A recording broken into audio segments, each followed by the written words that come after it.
Hello, welcome to another edition of CrossTalk. This one so happens to be the state Senate version. Before we jump into our conversation, just a reminder, not sure if you know, but CrossTalk is in different variations. Yes, today we're going to be talking about things happening in the state Senate and in the Senate district. But there's also other crosstalks that we do for the 6th Plymouth District with Josh Cutler, 7th Plymouth District with Allison Sullivan Almeida. Congratulations, by the way, to Allison and George on their new arrival. And of course, we're working on doing one with the new state rep of the new part of the district for the 5th Plymouth District with Dave DeCoste. But then there's also the regular crosstalk and municipal focus. You ever have an idea as to what you'd like to see on those programs? I have been the longtime host for 18 years and going on 19 years. Reach out, Kevin at WHCA.tv. Now, our conversation today, as you see, it's kind of wet out here. We're coming to the close of the summer months. Thought it would be a fantastic time to have a conversation with your state senator, Mike Brady. Senator. Thank you for having me. How are you? Good. Here we are. We're going into the fall. Yeah, unfortunately, and I think we've had more rain this summer than I've seen in many, many years. It goes in stages, and it's raining today. It slowed up for a little bit earlier, but it's coming down. But hopefully it'll clear up by the weekend so our residents can enjoy a little of their R&R on the weekend. But every day that we've had some flexibility, the rain's been coming down. So we have a new administration as of January with the former Attorney General, now Governor Maura Healey, and Kim Driscoll as her Lieutenant Governor. Just had the budget, the fiscal 24 budget, signed into law just a few weeks ago. Talk to me about what the budget process was like under a Democrat and with this particular House and Senate. In every year, the governor proposes a budget, and then it comes to the House of Representatives after they deliberate on the budget, then they pass their version of the budget, then it comes to the Senate. And each branch of government has their own version of the budget. So there's always differences, whether it's a Democrat or Republican governor. So the governor proposes their budget, goes to the House of Representatives, then it comes to the Senate, and we have our own version. And then what happens, it goes to a conference committee, and they deliberate between the House and the Senate any differences. And there's always differences, but they usually get things done in a pretty timely manner. This year it took a little while. I know the last time during the heat of the COVID pandemic, it took all year because we only passed a 1-month budget because of all the changes and closures and so forth. But we got things done, and we got more local aid coming to the communities, which is good news.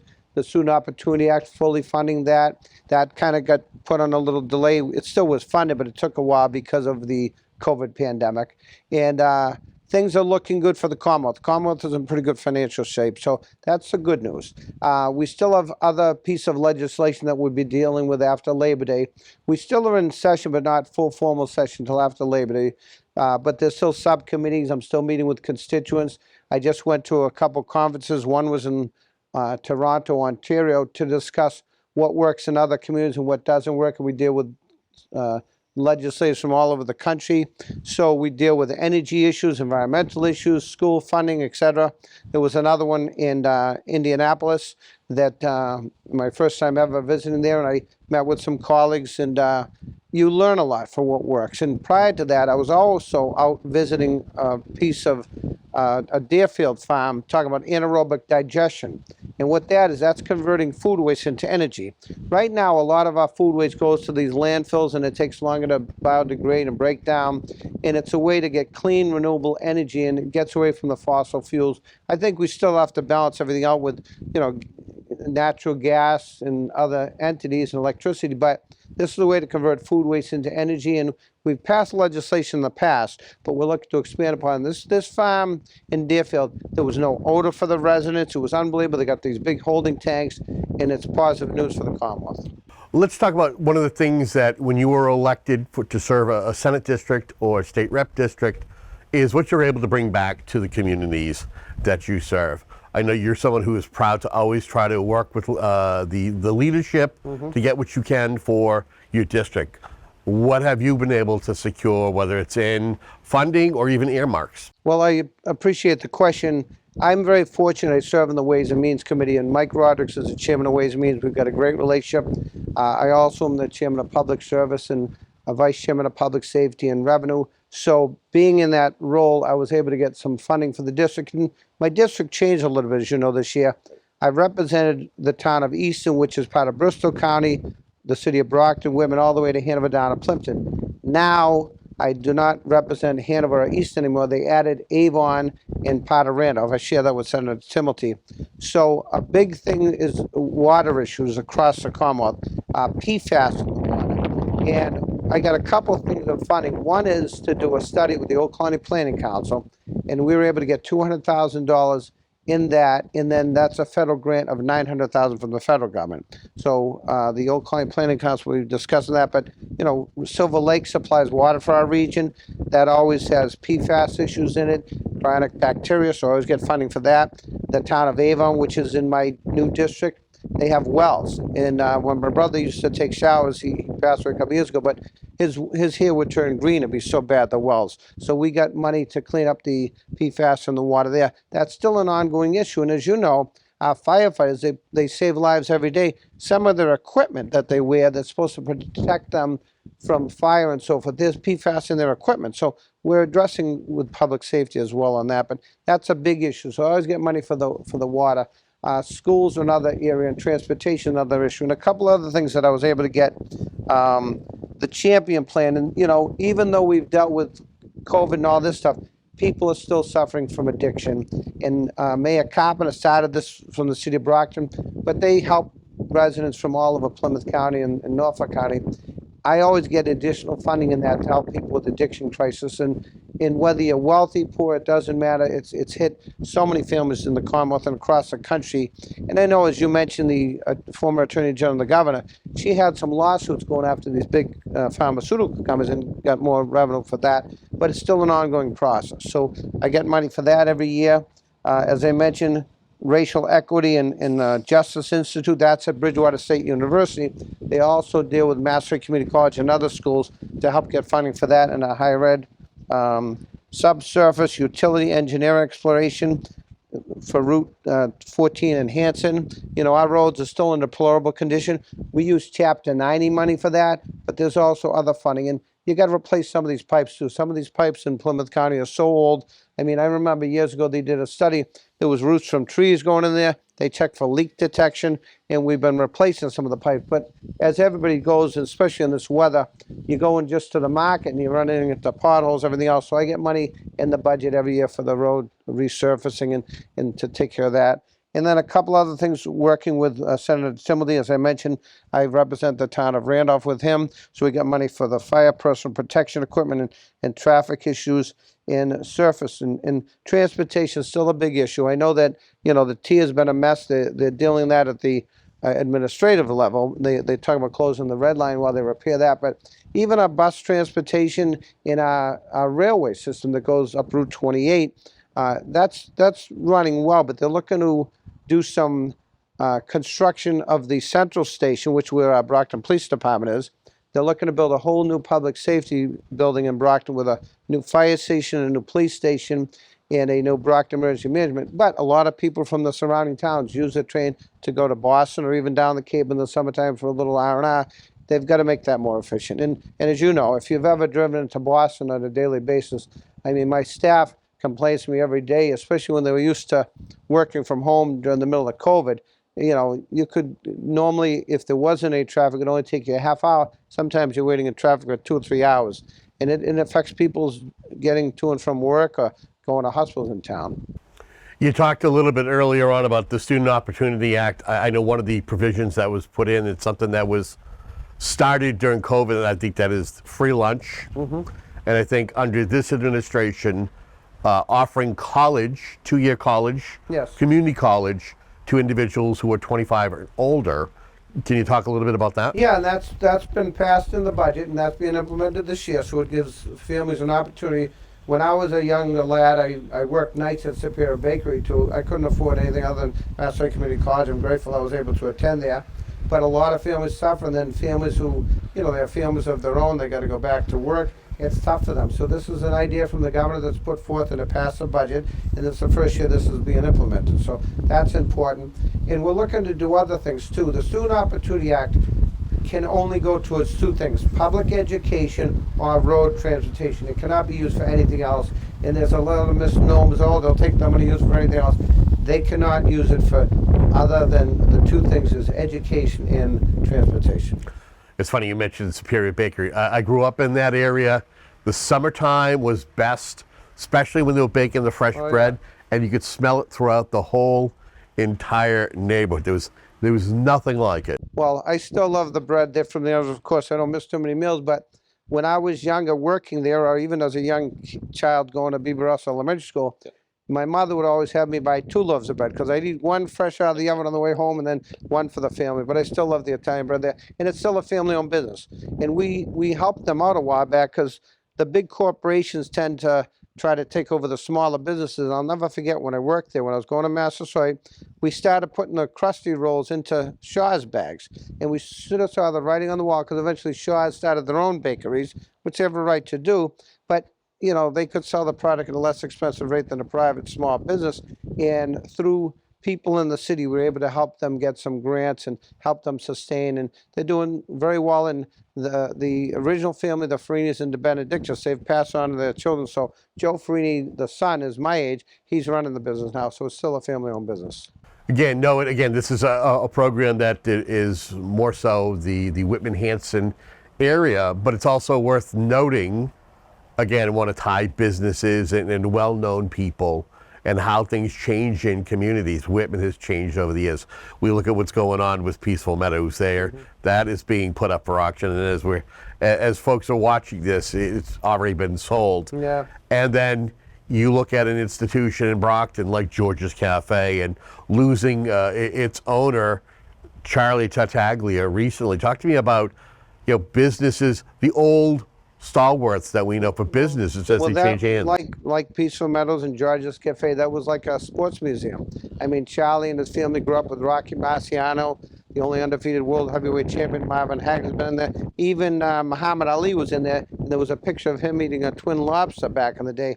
And he had old pictures of the Bruins and Montreal Canadiens hockey players. And it's tough, but Charlie lost his 2 brothers, and Charlie just passed away about 2 weeks ago, and he lost 2 of his children, so we really had nobody to leave the business to. So we end up selling it to a new owner, and things have changed there, and you can't live in the past, we know. But that was an icon, and it's too bad. And Peaceful Meadows, I mean, if I was ever on the list with my girlfriend, I'd take her to Peaceful Meadows to get ice cream. I was all set. So many memories growing up there, going there, and it was a family-owned business. And that's what we're here for, to help these small businesses out. And during COVID, I was able to get some grant money to help a lot of business out. Small dry cleaners, small restaurants, they suffered. And the restaurant industry is still suffering because they cannot get enough help. And I know that, people will say, well, people don't want to work. And there were some people that got unemployment or COVID checks.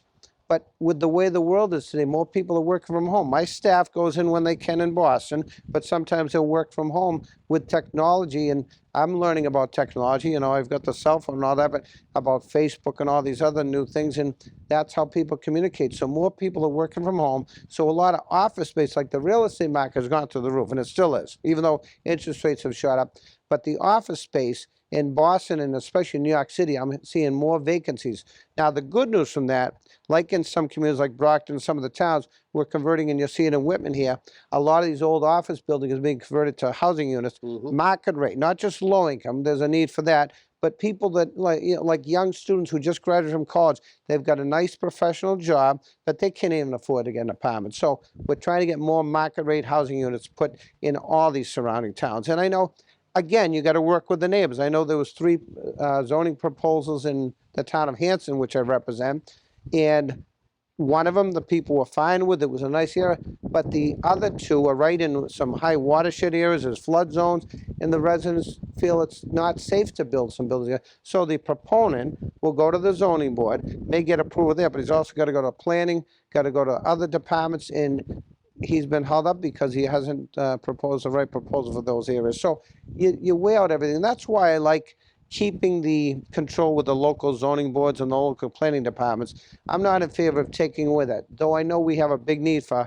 housing in the communities, but you still have to keep local control. And it's also worth noting folks who may or may not know your senator, this is an individual who, from the ground up, he wasn't somebody who was just elected at the state level, somebody who served in the city of Brockton as a city councilor, I think a Ward 2 city councilor. Yeah. I will raise my hand to God. There were times that I thought that there were more than one Mike Brady, because when there were events and when he was serving his constituents, he was at everything, and a lot of them were close together, but he made sure he was there. So he understands the things as they happen on the local level and how community works. Let's kind of talk a little bit as we're kind of coming to near the end of our conversation. One of the big things that folks are really concerned about is public safety, and especially when it comes to gun laws. I know that there was a conversation about possibly making some modifications or changes to any gun laws that are on the books here in Massachusetts. This has happened over the past couple of months. What has become of any discussions about any new legislation or any amendments to current legislation? I'm glad you brought that up. As you know, there's thousands and thousands of bills filed every year to do with a wide range of issues, and gun legislation is always proposed. Now, Massachusetts has some of the most strict gun laws in the country. And we also know that most of the crime is committed with illegal guns, illegal weapons. But there is some adjustments they're looking for. But again, the way it was handled, there was a proposal in the House of Representatives. It didn't even get a bill number, it got a docket number. And there's a different proposal in the Senate. So if it never comes to a common consensus, it doesn't even get over the finish line, and they have to have public hearings on this. But the one that was proposed, it was another representative from another part of the Commonwealth. And we know that there is issues with ghost guns and illegal guns. We all agree that something needs to be done with that, but we also want to protect the legal rights of legal gun owners. I know there's a lot of gun ranges in the area in Plymouth County. I've visited them. I've talked to a lot of gun owners. I've had a lot of correspondence on these issues. So the proposal was put forth in the House, and it wasn't in the Senate, it was in the House.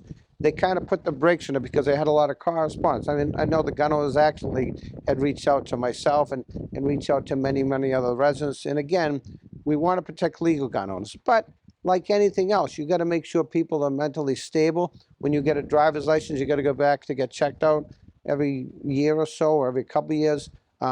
So there's nothing wrong with making sure people are stable and doing the right thing. But we still have a problem about trying to go after these illegal ghost guns and illegal gun owners in transporting. Now, they may sell them at gun shops and flea markets, but again, we still want to protect the legal rights of legal gun owners. So that's where the big debate comes up. Again, you've got to make sure the facts are out there, because sometimes there's things put out on the internet which is misinformation. The proposal that got put forth never came to fruition as of yet. They still have to have a hearing on that. Some people agree that we should have several public hearings. Some may want to get back on that, but the bottom line is it had only had a docket number, hadn't even had a bill number, and it has to have a hearing between the Senate and the House. Sometimes there's separate hearings. I get along greatly with my House members. I know Rep. Sullivan, you mentioned, she represents the town of Whitman as I do. She's a wonderful representative, and I want to congratulate her and her husband on their new baby. I have representatives from Hanson I deal with, Josh Cutler, and I have representatives from other towns in Brockton, and then some senators that we deal with, like Walter Timothy, and I have senators that represent the South Shore. You've got to work together, because one person cannot do it by themselves. And I hated to use the analogy when Tom Brady used to play for the Patriots, but even though they won some Super Bowls, it wasn't just him. He had a great team around them. And that's how you got to get things done, working together. And I've been grateful that we've been able to work across party lines with Republicans and Democrats and unenrolleds. Doesn't mean we always agree on everything. Same with every Democratic issue I do not agree on. But the biggest thing is listening to your constituents. And again, I don't mean to be legal, but as I mentioned, there's thousands of bills that get filed. Some never see the light of day, some do. Unfortunately, some things that we spend millions of dollars on go through, and then other things to get a street light out, which takes forever, which is kind of frustrating. But that's what I'm here for, to represent the constituents. And I want to hear from the constituents. And my office number is 617-722-1200. And my email at the State House, which we get a lot of emails because of technology, is michael.brady@masenate.gov. And I'm here for the residents, and I want to hear from you because, some of the residents may bring things to my attention I may not be aware of, and that helps us to work together. So as we're heading into the fall, are there any possible conversations happening up on Beacon Hill, whether it's talking about certain pieces of legislation, any kind of changes or regulations, anything going on in your district as we're getting ready to go into the fourth quarter and the last part of the first half of your session as a state senator? Well, one thing, not everything we would have liked to see got into the budget this year. It passed. But one proposal from the governor was to do a tax break initiative for the residents. And that was not included it didn't pass the conference committee in the budget, but we're probably going to be taking that up before the end of the year. And we will be doing a supplemental budget. I work very strongly with the leadership in the Senate, and they did talk about maybe doing a supplemental budget. And I'm hoping to get some things put in there to help with anaerobic digestion and other things, but also maybe to do a tax proposal. And again, there's a big debate. People at the higher end may get tax breaks for certain things, and the people at the lower end, but it's the middle of the road people that I hear from the most that say, oh, we're paying the most tax, all that. So you've got to be willing, and whether it's for business, small business owners, or for residents, or anybody that needs help, we're looking to do some more tax initiatives to help the residents out. And that's important. And then the housing initiative, we've got to find some adequate places to put this housing. There is a big need for housing. As you know, interest rates have started to go up, but still, I get calls every day, people looking for apartments and homes. And then the last thing I'll mention is passports. I don't handle it at the state level, but residents know, but they'll call my office. We deal with Congressman Lynch a lot on these issues. And it's unfortunate, people like even going to Greece, somebody passed away in the family, they'll call me the last minute, Mike, I need a passport. And I have to deal with Congressman Lynch's office, who's been great, or Senator Markey, but everybody in the family, their passport will be updated, but the one family member, and I feel bad because they got to go in an emergency situation in another country, and we're trying to help them out. So anybody needs help with that, please don't hesitate to contact me. And registry issues, as you know, it started to get more efficient a few years ago. And then during the pandemic, everything was shut down. So I do get a lot of calls, people looking to go there to renew their license or even for mass IDs.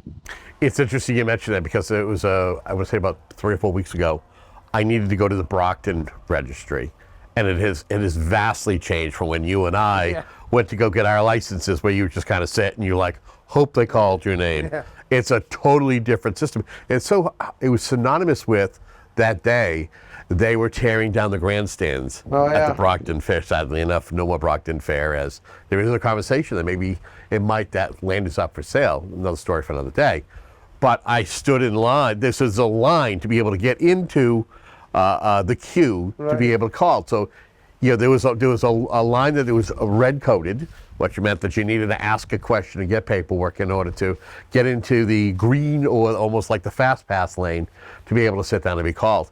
It has vastly changed these days at the registry, at least in Brockton. Yeah, well, it was getting better from when we were real young, because you'd wait forever. Then, and this is under a past administration, it started to be more efficient. But then when COVID hit, every state agency was closed. So if people need to, they can always call my office ahead of time and get in contact with me. I have some wonderful staff, Donna LaConte, who deals with a lot of the registry issues. She's an angel, and she's got a wealth of experience. So she's been very helpful with constituents if they have an issue to renew their license or anything at the registry. Because I don't want people wasting their time going there and then they say, oh, we can't help you, because it's happened a lot. Well, I want to thank you so much for joining me. Thank you. And being a part of the conversation. Look forward probably maybe towards the end of the year, early next year, have you back on to talk about the second half of your legislative session, some of the things that are going to be taking place. And again, just want to thank you for tuning into a program like this. CrossTalk has been a staple of Whitman Hands Community Access for more than 18 years, probably one of the key shows that was formed back when Steve Roy was the executive director. And we'll continue to keep bringing you these programs to keep you up to date what's going on with your local and state government. Until next time, have yourself a great day.